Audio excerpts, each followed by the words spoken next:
So yeah, Ross, on to the best and worst. Best and worst of 2023. Which way should we do this? Should we go worst first, I think we second should, the best? I think we should go best first. Okay. Let's Maybe go we up on a flip it. high and then Okay. we'll just... Okay.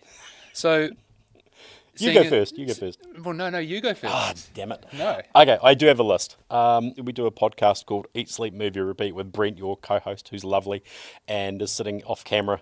Oh, he's amazing.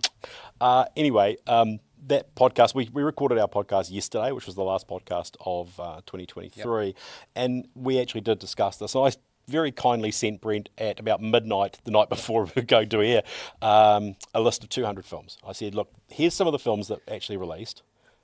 Yeah, we haven't got time for 200 films. No. I said, could you just quickly have a look through this and tell me what your worst are Have and you best seen are? 200 films this year? I haven't seen... who's got the time? I've probably seen about 100. That's still pretty good. Yeah. I mean, I was looking at mine of maybe 40.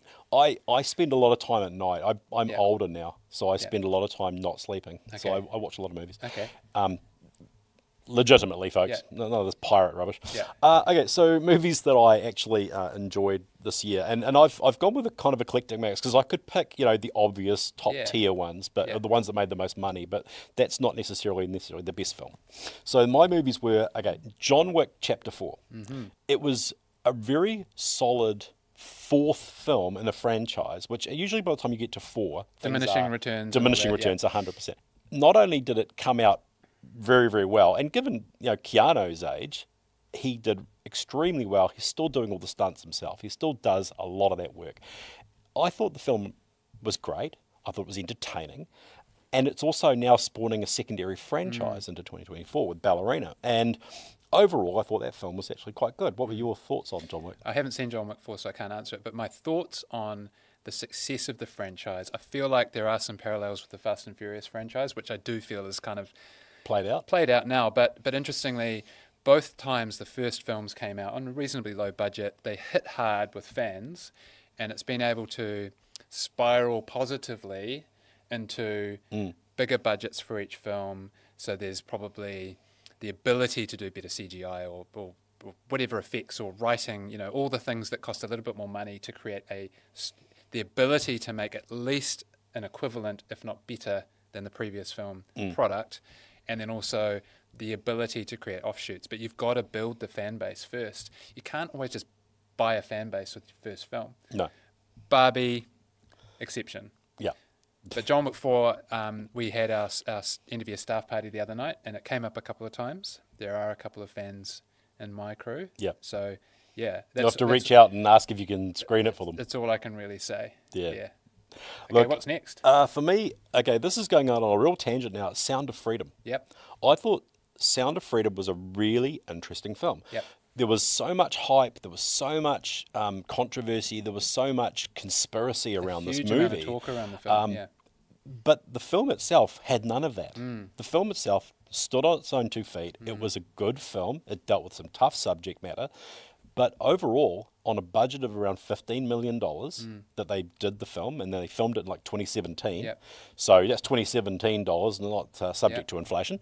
I thought that the film was incredibly good. And I'm not a religious person. I'm not I'm not necessarily focused in that space or looking into that film. But I sat down there with a very open mind, and I watched it, and I was like, putting all that hype and all the stuff you'd heard A before difficult the thing movie. to do. I think they've got to give you a little bit of credit to sit down and watch a film like that with impartiality, because I do feel like that the audience for that film were very invested in the main, invested around the talk around the film, and people who didn't want to see it were very much invested in, I don't want to see it because of all the talk. So, and I do think that is a little bit of a sort of macro world issue that we have have had develop in the last few years around, left, right, conspiracy, non-conspiracy, So I credit you for raising that as one of your films of the year and being able to see it without actually thinking too much and just going to see a movie for On its movie's merit. sake. And you're not the only person who's told me that. So,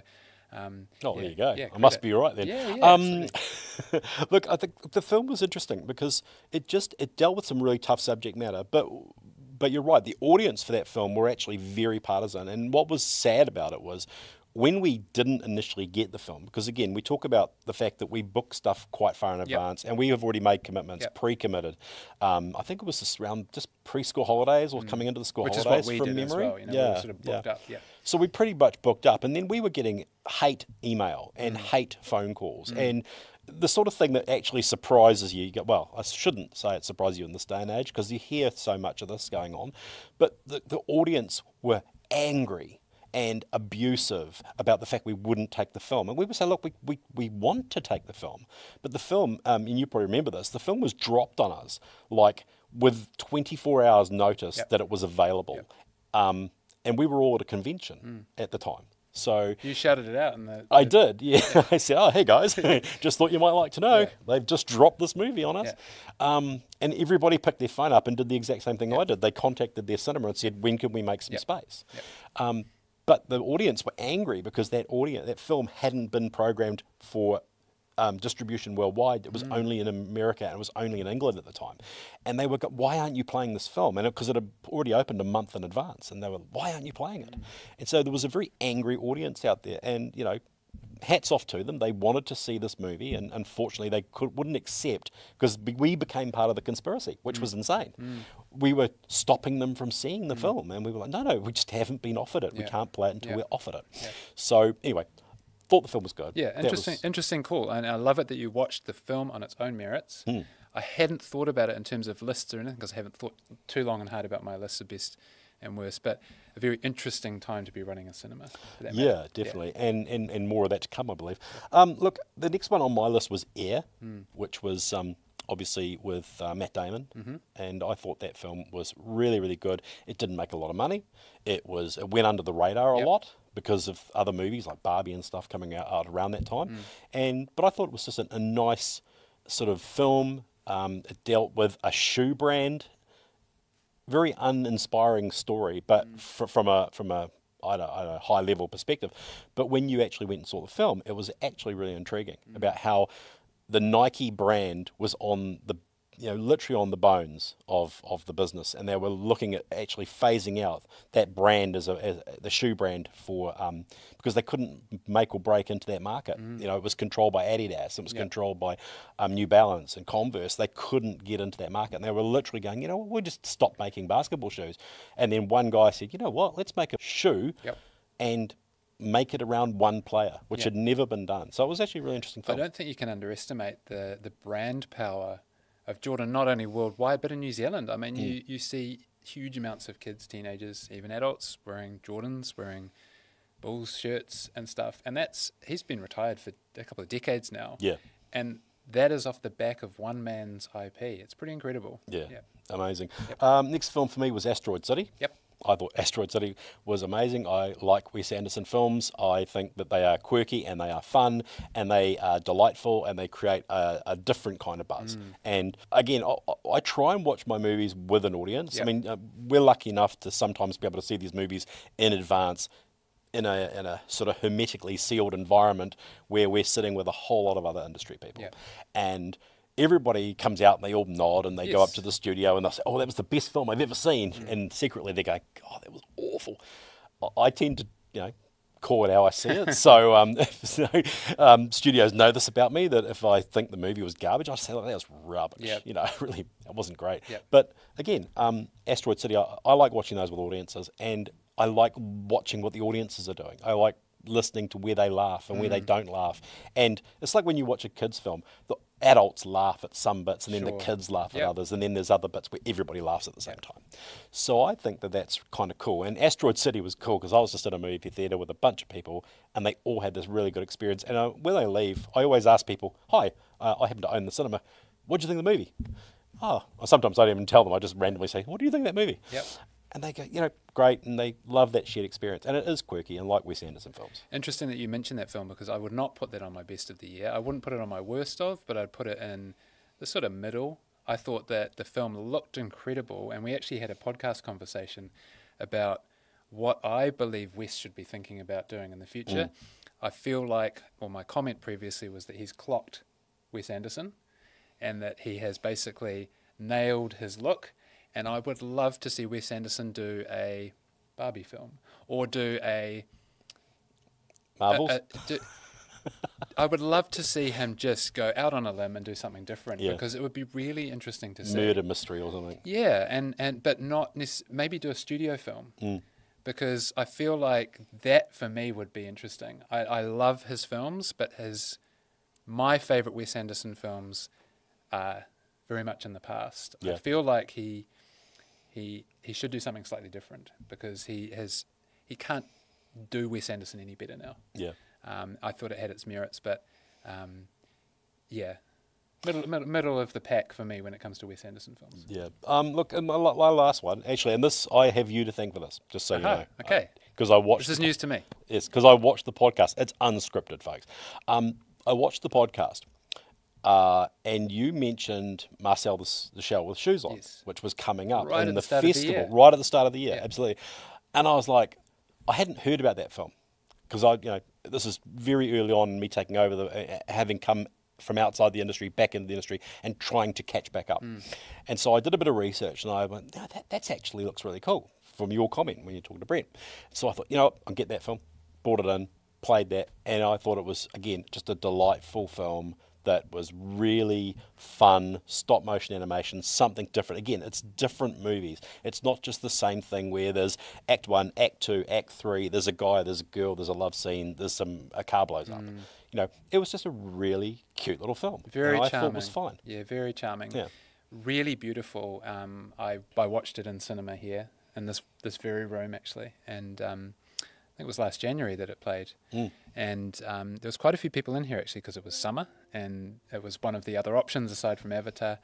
And I had a quick chat to a few people as we left the cinema, and everyone was like, that was so good. Yeah. And again, the power of marketing. Like, I sat there watching it with a family who had come in specifically to see the film based off the fact that I had marketed the film saying there's this really interesting film and it's great for families. Yep. And she said, I wouldn't have normally chosen this film, but like you said, there was nothing else on. They'd seen Avatar. Go and see it. So it was a good one. So I credit you for that. Thank you very much. Thank you. There you go. I'll take the credit. Absolutely. I think it's a nice thing also, isn't it, when someone makes the decision to see a film that they may not necessarily have wanted to see, either whether they've looked at it online or they've rocked up to the cinema and they've gone, what's on? I really admire people that do that. And we do have some people that rock into the cinema here, they've got a spare 3 hours and they go, what's starting next?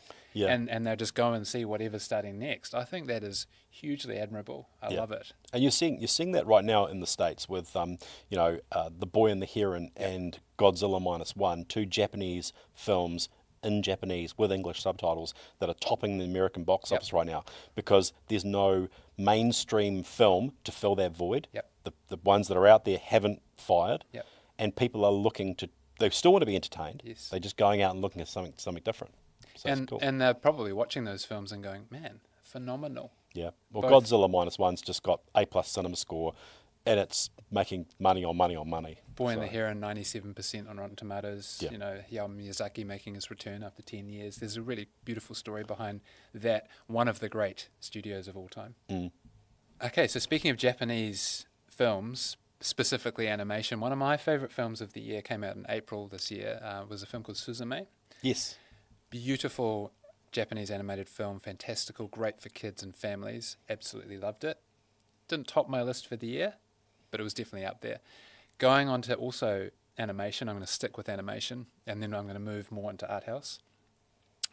Spider-Man Across the Spider-Verse may seem like an obvious choice, but when I had my team party the other night, it was about 4 or 5 other team members' favourite or top 3 films of the year. I loved the first film. On your John Wick 4 comment, how can you up the game of an already pretty perfect film? And I think they absolutely did this on this one. Incredible animation. I love that the styles get mixed up with the characters. You've got some kind of collage style. You've got characters from different universes, which just creates its own kind of big world. There's a lot going for that film, and it's got a beautiful fledgling sort of love story in the middle. The voice acting's fantastic, the action scenes are amazing, and the soundtrack's great as well. Yeah, Love that film. 100% agree. I think that film was great, and it ended on a cliffhanger. I felt like I wish it had just gone on that a little bit longer, because I wanted more of it. So it was quite a long film already. It was It 131 minutes, which is long for an animated film. Again, sitting right here, just in front of us, with my daughter and my son watching that movie. My daughter and my son both love those films. They can't wait for the third one to come out. And when it came up to be continued at the end, my 10-year-old daughter said, "Oh, what?"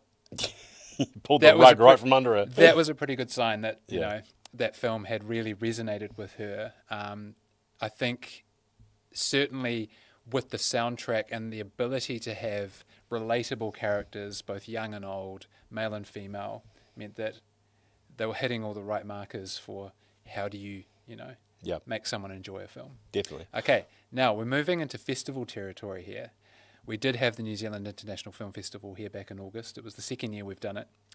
Managed to catch 9 films in the festival, and my 2 picks from the festival, which have had subsequently wide release runs, were Anatomy of a Fall, which won the Palme d'Or at Cannes this year. Mm-hmm. I loved that film. Not in my top 1 or 2 for the year, but it still needs to get a mention. Fantastic acting.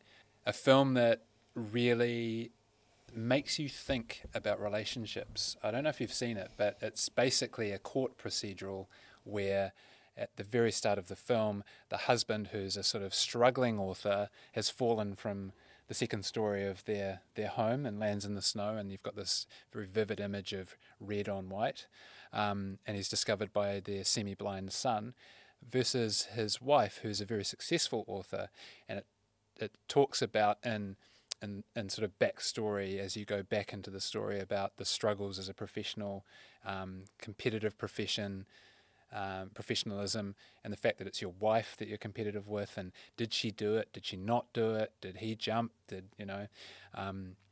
And the way that it rolls out through the court procedural actually has you on the edge of your seat. It's a beautifully done film. It's a tough watch at times, but highly recommended. If you haven't seen it, you must check out Anatomy of a Fall.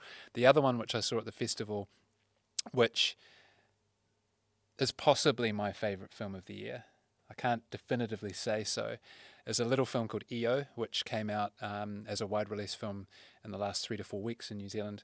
It's only 88 minutes, but man, how to pack a huge amount of stuff into a very short film, how that film has been done, kind of blows my mind actually. 84-year-old Polish director making a film that feels like it's been made on a really good budget by art school students. It feels like a very young, fresh, hip, slightly punk rock film.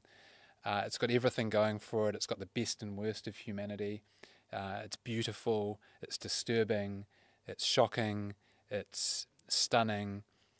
It's got a great soundtrack, and basically the main thread of the film is a donkey by the character name of EO. And literally at times you're seeing stuff reflected out of his big, beautiful eyes, and at times it's just the experience he's going through, going from at the start as an abused donkey in the circus, and then escaping, and then finding himself as a football team mascot, and then finding himself in a fox farm, finding himself lost in the forest with laser sights from hunters' rifles crossing him.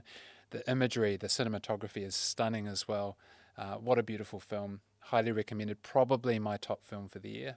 Another film that I just loved this year, which played as part of the festival, was Perfect Days, which is Wim Wenders' film set in Tokyo. Beautiful, meditative. I lived in Japan, so I have these kind of feelings that come back. And one of the stars of that film is actually the architecture of the toilets in Tokyo. So when it comes out in New Zealand cinemas January 25th, I highly recommend you see it if that's your bag. And my last one is actually an experience. Speaking of experience, is not so much a film that I saw for the first time and I thought was the best. It's regarded as one of the worst films of all time. But I went with my colleague Matthew to a screening of The Room at the awesome Hollywood Avondale. And I was going to say, it's The Room, isn't it? Greg Sestero, who plays one of the leads, Mark, in the film, was there to Q&A the film. And what an experience. Yeah. It was a sellout, 400 people, and all of the tropes from The Room screenings, which have been happening for the last 20 years since it opened in cinemas, actually happened. This film did $1,800 at the US box office when it opened. $1,800. It cost $6 million to make. Yep. It is literally one of the worst but best films you'll ever see. And to see it with an audience shouting out the lines, throwing the spoons, don't worry, that may not make sense, but look it up. And to have one of the lead actors there talking about it, and how he was not necessarily an A actor. He's not a Leonardo DiCaprio. He wanted to be, but he never was. And his acceptance in the Q&A telling us that this is his story. Yeah. The Room, 20 years later, he's travelling the world to talk about one of the worst films ever made. Yeah. What a time. We loved it. Yeah, I've seen The Room. I think it is absolutely one of those quintessential must-sees, just purely for how bad it really It's is. insane. And it's bad. it's Tell us about your very worst. bad. Speaking of which, tell us about your worst films of 2023. Yeah, nice sort of segue to the worst list. And we'll wrap this up really quickly. I'm not going to go into why I thought they were the worst. I'll just nail what I thought Reel were them off, bad. mate. Okay, so I've got 5 films which I chose, which were connected by an actor and by a studio. Okay. Okay, so the 2 actor ones were Meg 2, The Trench, because I Okay. just felt that Meg 2 failed so much compared to Meg 1. Meg 1 was a great ride, Meg 2 was just meh. And Operation Fortune, Ruse de Guerre, and again, one of those films that had so much potential, but I just felt it did not deliver. Guy Ritchie. Guy Ritchie, exactly. Guy Ritchie and Jason Statham. That should have been a winner right from there, but it just didn't fire. And the other one, and this is where the studio comes in, they're all Disney films. Okay, and I hate to bag on Disney because I have a lot of friends at Disney, but the movies that I felt were, in no particular order, worst of the year, were Indiana Jones, The Marvels, and Ant-Man and the Wasp, Okay. Quantumania. And I think that Marvel had just lost its way for a lot of that, and I think that they need to get themselves together for many, many reasons. We could speak for hours on this, but we won't. And I think that Indiana Jones was just, it died on the cutting room floor. Credit to Disney. I think they know. I think They do. hit the talk from the top. Bob Iger himself, the big boss at Disney, he knows that they've got some work to do, and I think that's very admirable that the studio is going, okay, we need to think about what we're doing and why our films aren't being successful and what we can do better. Definitely. So hopefully 2024, Disney's got just the one film, which is this stage. Deadpool, and then they're going to be really coming back in 2025. Yep. So hopefully 2025 is going to be a solid year for Disney. Fingers crossed. Boo! Operation Fortune was great! Indiana Jones was great! Boo, Ross! Go Dan!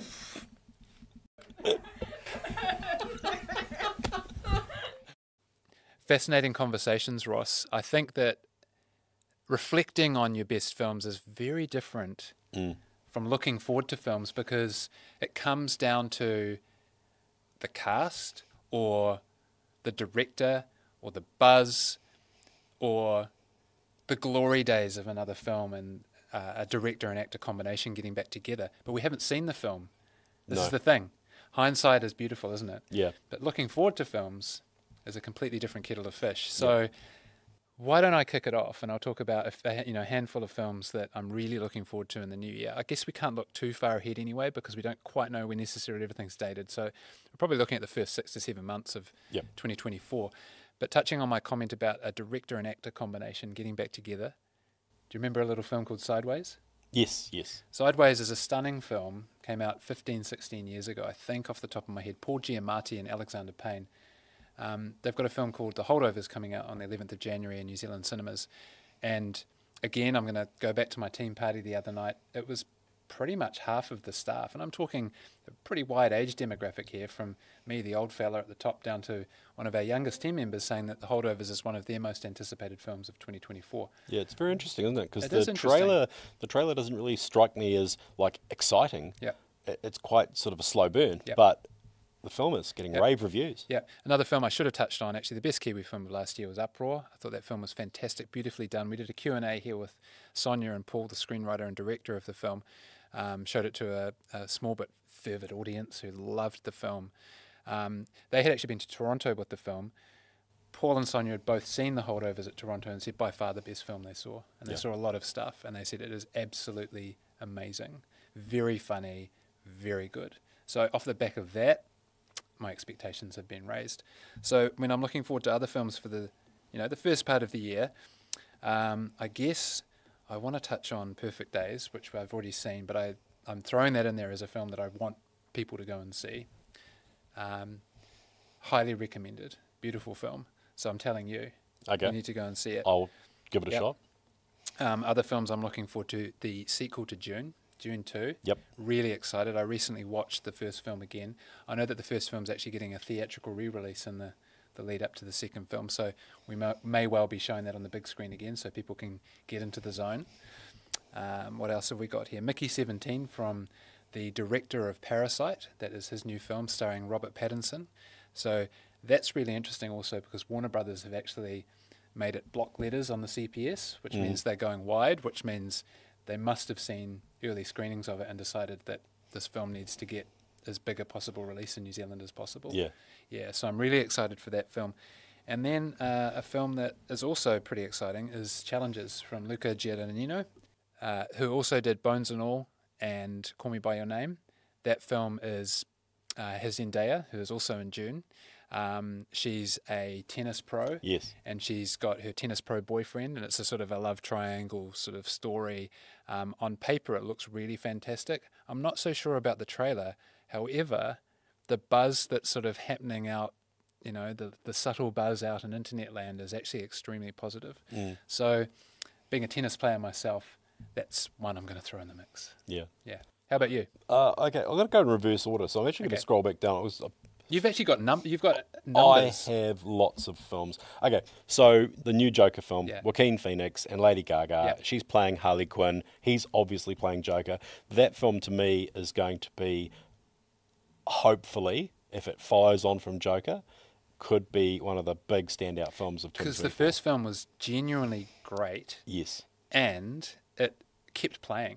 So as cinema owners, we loved it. Yeah, and it surprised a lot of people because it was so, again, this is where the Hollywood hate machine starts early, because when that was being filmed, we got Joaquin Phoenix, Joker, it's going to be too, and then they started going on about how violent it was and how it was going to terrible and blah, blah, blah, blah. And then when the film came out, just critics and audiences loved it. Yep. And it blew people's minds. So it's that whole don't judge a book by its cover situation. Don't judge a movie by its trailer. I mean, just because the trailer may not excite you, or somebody says early on from a photograph that's been taken on a set that's been leaked by the studio out to the masses, they go, oh, that film looks terrible. Well, how would you really know? Well, hopefully based on your comments about the first film, it does live up to the hype. Oh, look, if it does, it'll be brilliant. And that could be a real big one. And I think Deadpool, if they do that again, if they do that right, and they stick to the formula that made the first one really, really good, that'll be fantastic. And introducing Wolverine. Yeah. Absolutely. One for the sort of science fiction people will be A Quiet Place Day One. I think A Quiet Place Day One, if you're a fan of the Quiet Place films, this takes place literally on the day that they arrive. Yep. And that film is going to... It's one of those films which it doesn't just... Like with a lot of alien stories, the aliens arrive and the ship sits above them and everybody's like, oh, what's going to happen? Nothing like that at all. It's literally like, boom, we're here, and they just start going for it, wiping people out. I'm not a fan necessarily of the Quiet Place films, but the trailer's fantastic. Yeah, it looked really, really good. And we did see a little cut of the trailer from that conference. And that trailer looked really, really good. Another movie, obviously, we talked about was Ballerina from the John Wick universe. I think that looks potentially good if it follows on to that same kind of vibe. Anna de Armas? Yes, she plays the titular character of Ballerina, who is basically an assassin. Kingdom of the Planet of the Apes. The Planet of the Apes films, again, they started strong, they kind of tailed off, they sort of lost their way a little bit, but it's been a little while. It's been a beat since they had a Planet of the Apes film. So the trailer from the most recent one looks very, very strong. And it has the same release date as Furiosa. Yes, and it's around... Look, one of the things I noticed in the trailer was the costumes that the apes are wearing were very much Roddy McDowell Planet of the Apes TV series from like the 70s. And I immediately clocked that, and I was like, because I'm old, I immediately clocked it and I thought, that could be quite special. So we'll see how that one goes. I am going to talk more about mainstream film here to a degree, but, The Fall Guy. Ryan Gosling. Has great potential, I think. Has great potential. Filmed in Australia, and I'm not sure where else they filmed it, but people might have caught it on the news a few months back, where Ryan Gosling was being dragged along the Sydney Harbour Bridge on the back of a truck and skating along with sparks flying out behind him. Just looks really, really fun. And it's based on the TV series from the 70s, I want to say. Sequel, because Hollywood loves sequels, is Ghostbusters Frozen Empire. My kids are pumped for that movie. Yeah. I thought that the Ghostbusters film that they did last year, was it last year? Yes. 2022? 21. 2021, I think. 2021. Yep. Gosh, it goes quick, doesn't it? That does. Well, anyway, that film I thought really reinvigorated Ghostbusters, and I told Brent the story on the podcast yesterday about how I'd skived off school and changed clothes and gone off to Auckland to watch the film, and then got back on the bus and all the rest of it, got back into my school uniform to see the original Ghostbusters. And I felt that the Ghostbusters that came from 2021 was solid, right back to return to form. And this one, if they follow that up and they stick to the formula and they don't sort of just try and do what's popular as opposed to do what's right, I think that film will be great. The trailer looks fun. It's got a Bananarama song in it. And also, when the shards of ice start coming down, I saw someone joke on the trailer, on the YouTube comments, that, hey, maybe the villain is Elsa. Brilliant. Yeah, actually, it could be, because Gozer can be anything. Can't? Oh, here you go. Spoiler. Sony Disney crossover. Yeah, that'd be great. Dune 2, you touched on that. That's definitely on a highlight reel for me. And the film that I think, there's a movie called Argyle, which comes out on the 1st, which is a play on the whole romance. It's kind of like Romancing the Stone, where a woman who writes books gets caught up in a thing that reflects her book and inspired by her book. So it's a bit of a different take on that. And if that, it's got Henry Cavill in it, who is fantastic, and Sam Worthington. Is it Sam Worthington? No, it's the other one. It's the other Sam. What's his name? From Three Billboards. Yes. It's got Bryce Dallas Howard as the author. Yes. I can't remember there's a Sam's fantastic last name. I cast. couldn't remember Sam's last name yesterday. Sorry, Fantastic Sam. cast. Yeah, it does look good. That comes out quite soon, actually. And there's also a little bit of a theory that you might have seen. The teaser poster has the cat backpack with the little bubble window on it. That's a Taylor Swift thing. Taylor Swift is a cat fan, and she has a backpack with a little cat window on it to carry her cats around. So there's some suggestion that there might be a nod to Taylor. Yes. Ah, okay. Yeah, Taylor fans. So take the face off, and it's Taylor all along. Man. And the last film I want to talk about, and again, we touched on this earlier, biopics, is the Bob Marley film, which is called One Love. That is the 14th of February opening for Valentine's Day. It is the story of Bob Marley and how he, found fame, his family, attempt on his life, and his obvious eventual death.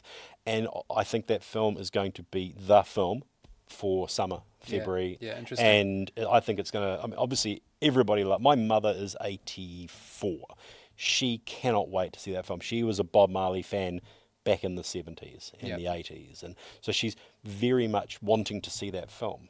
And again, it crosses age groups, it crosses ages, and it crosses sexes. Bob Marley is just an amazing all-round gift to the world from a musical perspective, and I think that this film is going to be up there with the Queen biopic. Yeah. Speaking of biopics, actually just recently dated by Studio Canal for April 25th is the Back to Black biopic, which is the Amy Winehouse one. So in the space of a couple of months, there's actually 2 of them coming out.